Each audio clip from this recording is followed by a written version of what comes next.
Con này à? Anh chị à? Cũng không chỉ là em ba cái mù té mù sai té hẳn chơi to cái nó chị em lấy té nó phá hả? Lên mà, cũng chỉ quá chị nhá. Cái cậu ấy mù chưa té rồi. Nó chỉ tao mù sai té này.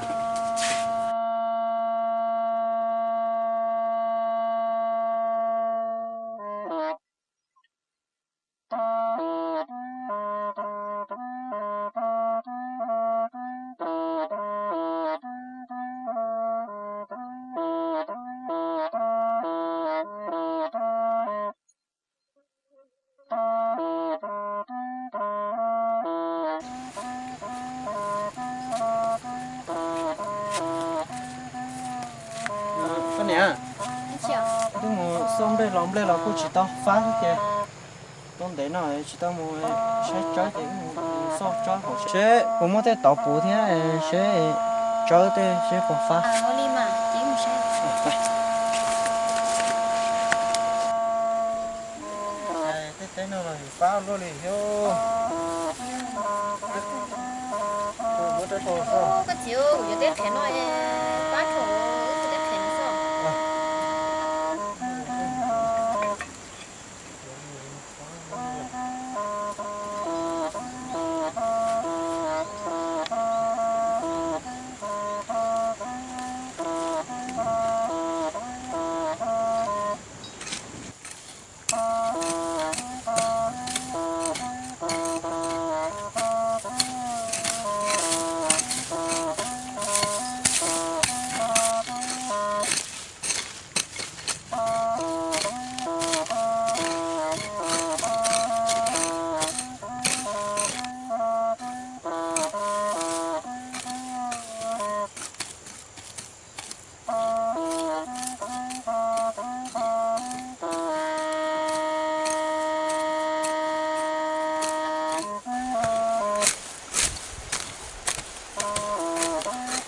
Con này à?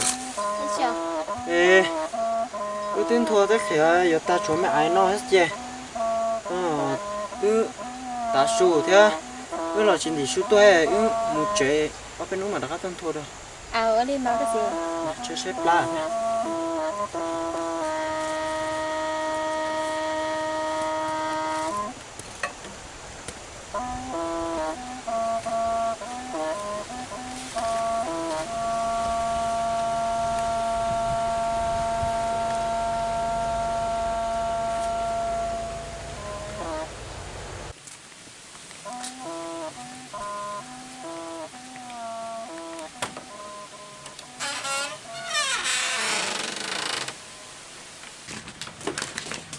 Con này à? Hả? Chơi xếp la thì cho cần này cho mỗi nó.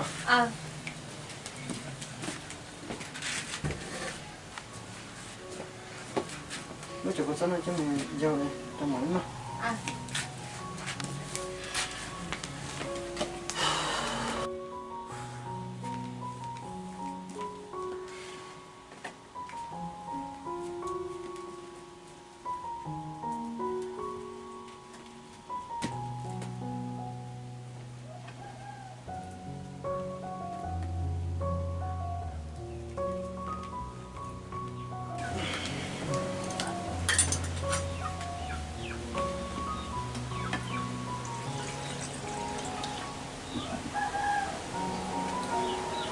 Cái gì là nó mò?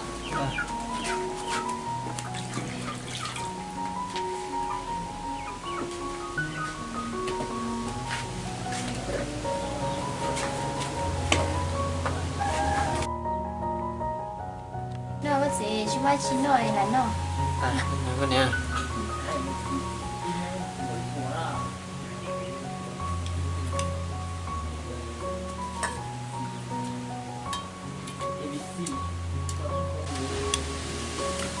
Con này à?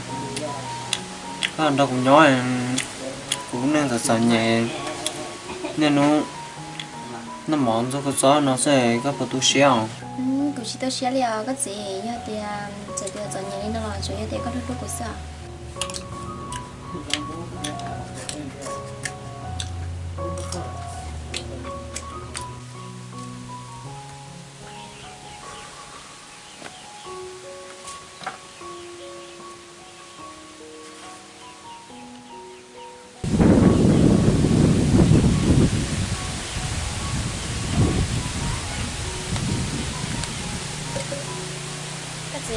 啥去呢？con nhà chúng mua chỉ heo đó là tụi phen xả thì lúc này tụi chọn nhẹ nhà thì có cả nó chè của xả mù ở trong xe bắt to kỳ bữa nhà là cho cái xì hậu vào chế nó Có nên là lo lấy cơ mà có gì nhá thì mỗi cháu lười lo có mỗi lười tí lấy này chè cùng là đi ô lấy tao cơ họ. con nhà lấy chè tu không thế rồi cái gì cứ mình sợ cái môn thì sẽ bỏ lấy mình chỉ như cái là xì hậu vào chế nữa có giờ lấy mình cái là nó chế nó nên nó nằm ở cái gió xe nó chỉ đầu rồi Có nên là ba tiếng ngồi chế mình đã.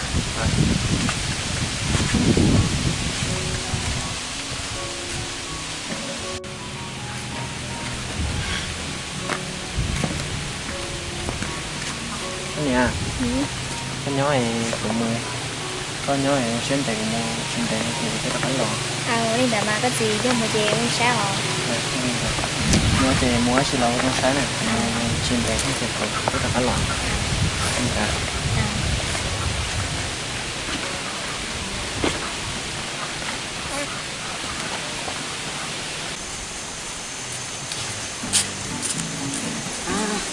để riêng nó muốn làm gì chua thì chúng bé muốn làm gì chua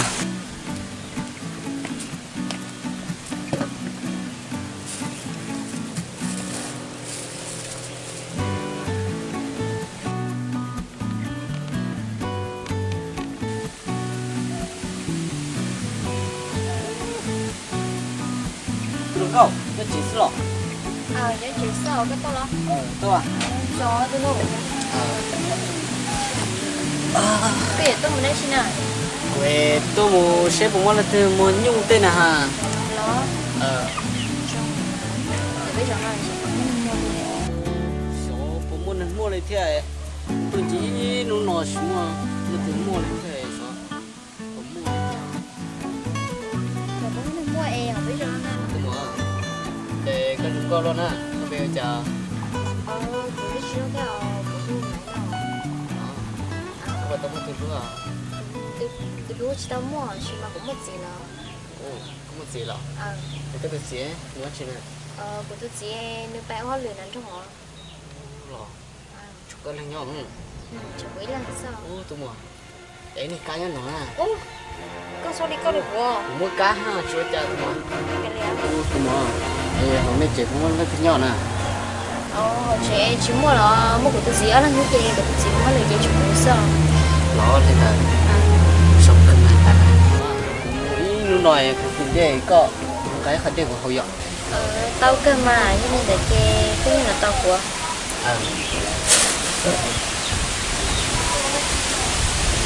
Dùng cô cơ giờ để một gì thế? Xíu kia nè. Mình try chứ. Ở đây à? Có chân à? Rồi.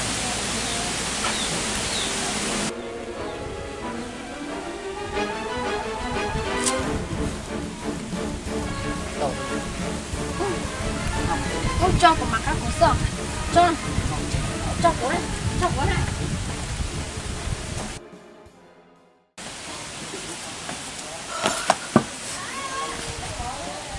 Sao cô bà đúng không? Để cái này cô nó nè, sao tôi xếp à? Tôi nụ. Chờ có xe gì tao của đi, của tôi hay đã có tiền của mất gì nè. Tôi muốn chỉ chưa trả lên mà có tôi chỉ là chuẩn nhé là nhớ tôi qua tôi chế không lao nữa. Cái nào thì có một cái tôi chỉ trong kia có là dùng kia cho có một nhóm tê chế có bé săn chế có chứ mà. Giờ thì mới nuôi của tôi xin bao đi. Để có việc của đi trả nào tôi lên.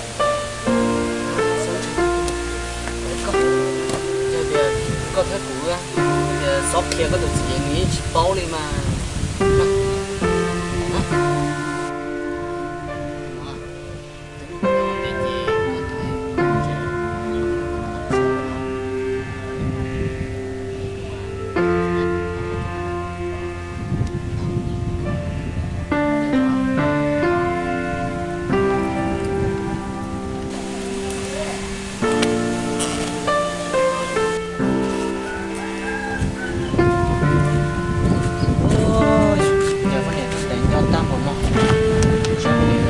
con một mà đã có tua không được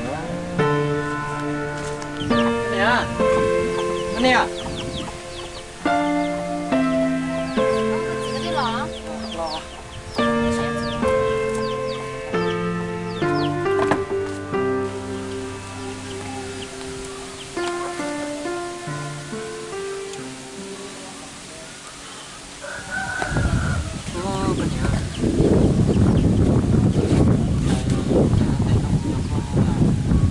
cái gì sao khẩn sống này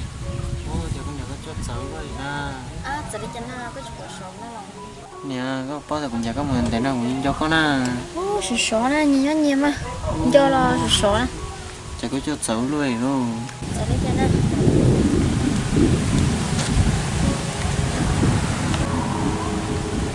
ô chả con nè nó cho xấu luôn nè chiều quá chiều quá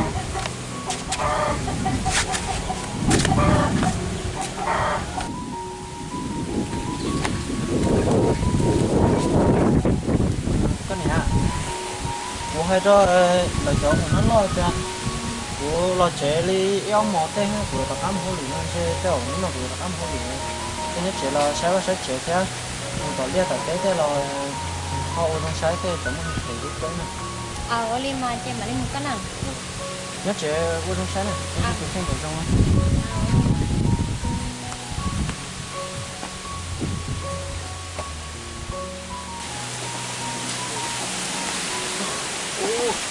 bây giờ chỉ是了买你只是那个了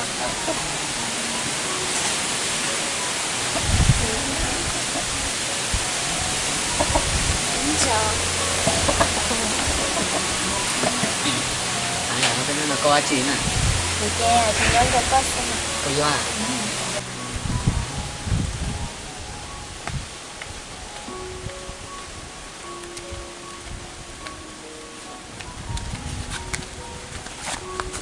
ô ôi trời tôi sao nó mặn cho cá tiệt chúng ăn cá cũng nắng nhiều cũng trời cũng nó cho lo sao chứ tao tao cá mừng cá ô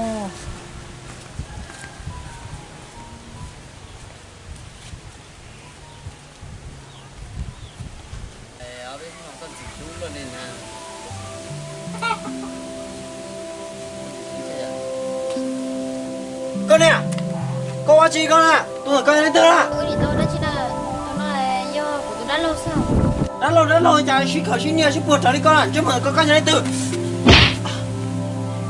gì chủ nào chứ mà con này từ nè con tôi thẳng con nè chị nè con chạy khéo một con thế nè con nè tôi cho một nói này từ nó nếu như của tôi đó thì em ơi chào được con à con nè chạy của tôi lúc nào một nó á ê của tôi khi nhớ đâu xí ôi trời con chạy cũng lo xíu lên nó được của tôi cũng chỉ vô con à ôi lên nào rồi lúc này tỏ nhẹ chờ hay đợi của hết hả